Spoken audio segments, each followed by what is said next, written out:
Hello everyone, welcome to Deepu's kitchen. ఎప్పుడు చట్నీ సాంబార్లే కాకుండా ఇలా ఒకసారి ఈ స్టైలు కుంభకోణం కడప ట్రై చేయండి. ఇడ్లీ అంటే ఇష్టం లేని వాళ్ళు కూడా 4-5 ఈజీగా లాయించేస్తారు, అంత బాగుంటుంది.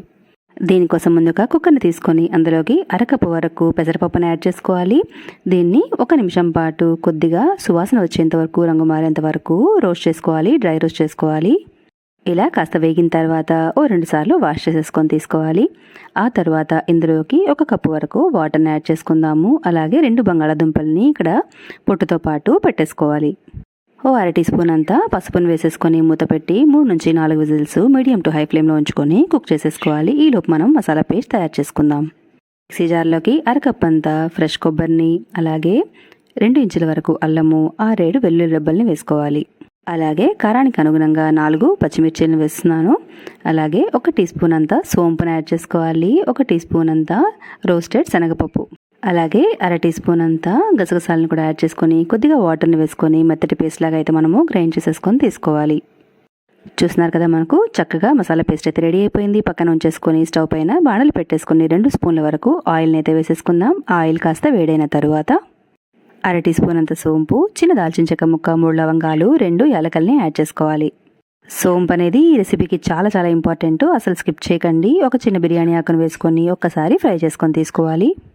తర్వాత 1 మీడియం సైజు ఉల్లిపాయని సన్నగా పొడవుగా కట్ చేసేసుకొని ఇక్కడ యాడ్ చేసుకోవాలి. 2 రెమ్మల కరివేపాకును కూడా వేసేసుకోవాలి. ఉల్లిపాయలు మరి బ్రౌన్గా వేగాల్సిన అవసరం లేదనమాట, కొద్దిగా ట్రాన్స్లెంట్గా అంటే పారదర్శకంగా అయితే సరిపోతుంది. సో 1 నిమిషం అలా ఫ్రై చేసేసుకొని ఆ తర్వాత పెద్ద టమాటాని, మాగిన టమాటాని తీసుకొని పెద్ద పెద్ద ముక్కలుగానే కట్ చేసుకోవాలి. రఫ్గా చాప్ చేసుకొని ఇక్కడ యాడ్ చేసుకొని టమాటాలు కాస్త మెత్తబడేలాగా 1 నిమిషం పాటు ఫ్రై చేసుకుంటే సరిపోతుంది. సో ఇప్పుడు ఇందులోకి మనం గ్రైండ్ చేసి ఉంచుకున్న పేస్ట్ని అయితే యాడ్ చేసేసుకుందాము. తర్వాత అదే మిక్సీ జార్లోకి కొద్దిగా వాటర్ని యాడ్ చేసుకొని ఆ వాటర్ని కూడా ఇక్కడ మనము వేసేసుకోవాలి. ఓసారి బాగా కలిపేసుకొని తీసుకుందాము. ఆ తర్వాత మూత పెట్టి 5 నిమిషాల పాటు లో టు మీడియం ఫ్లేమ్లో ఉంచుకొని ఆయిల్ సెపరేట్ అయ్యేంత వరకు కుక్ చేసుకోవాలి. మధ్య మధ్యలో కలుపుతూ ఉండాలి, అడుగు అంటిపోకుండా ఉంటుందన్నమాట.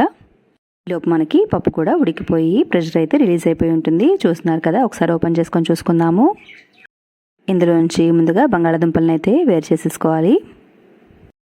ఈ పప్పుని గరిటతో కానీ లేదంటే పప్పు గుత్తితో కానీ బాగా మ్యాష్ చేసుకొని తీసుకోవాలన్నమాట. ఇందులోనే 1 కప్పు వరకు వాటర్ని కూడా యాడ్ చేసుకొని ఒకసారి మిక్స్ చేసేసుకొని తీసుకుందాము. సో పప్పుని పక్కన ఉంచేసుకుందాము. మన బంగాళాదుంపల దగ్గరికి వెళ్ళిపోదాము. స్కిన్ అంతా మనము పీల్ ఆఫ్ చేసేసుకోవాలి. మరీ మెత్తగా కాకుండా అండ్ మ్యాష్ చేయకుండా కొద్దిగా ముక్కలు ఉండే విధంగానే మనము బంగాళాదుంపనైతే ఇలాగా ముక్కలుగా మ్యాష్ చేసుకోవాలి. కొద్దిగా పెద్ద పెద్ద ముక్కలు ఉంటేనే ఈ రెసిపీకి బాగుంటుందన్నమాట. వీటిని కూడా మనము పప్పులోకి అయితే యాడ్ చేసేసుకుందాం. మన మసాలా కూడా వేగిపోయి ఉంటుంది, ఒకసారి తీసి చూసుకుందాం. చూసారు కదా, మసాలా అయితే పర్ఫెక్ట్గా కుక్ అయింది.